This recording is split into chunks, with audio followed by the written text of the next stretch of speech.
Providing a safe space to talk to your partner. Providing a safe space to talk to your partner. So, a lot of times when you get to the point where you're in relationships and the heavy stuff comes and you got real life hitting and real life problems, not jumping into the kid thing because that's a whole nother layer of things that happen.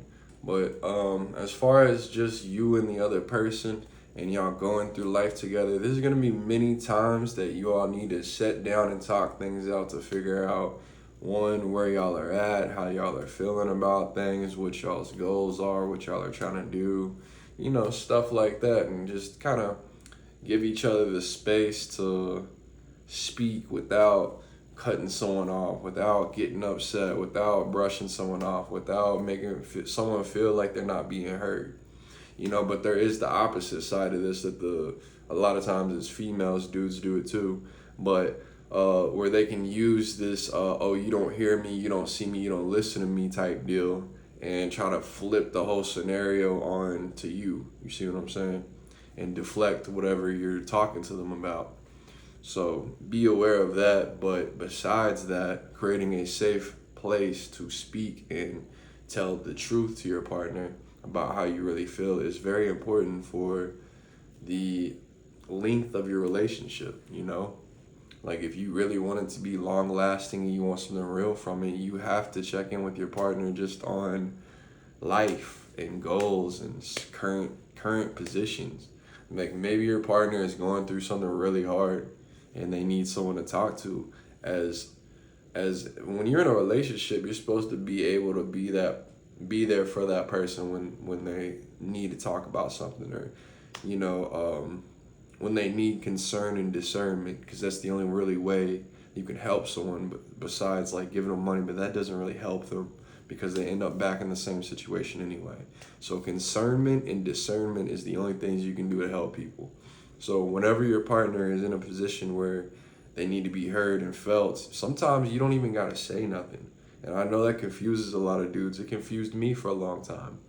Sometimes, someone just wants you there to feel heard so that they feel seen, they feel understood, and they have a problem with you. Some people actually appreciate the feeling that comes behind that, which is understandable. So all these reasons I just listed is the reasons that creating a safe space for you and your partner to communicate is important. And on top of that, you're going to have moments in this safe space when one of you is upset, or if not both of you are upset, and your nervous systems are getting like active. So you might want to say something mean, or she might want to say or do something mean. You might want to say, so you got to make sure to take time out. You got to make sure that when you're getting that tense feeling and you're about to kind of pop off in a way that you don't really want to on someone you care about, you gotta learn to take breaks. You gotta learn to regulate your nervous system, your emotions. So anytime that you notice your partner is getting too upset to carry the conversation, or anytime you notice that you are getting too upset to carry the conversation, then there needs to be like a 10-minute break, 15-minute break, at least. Some people need a little bit longer than that. I think going over an hour is probably too much, but that's just my opinion. But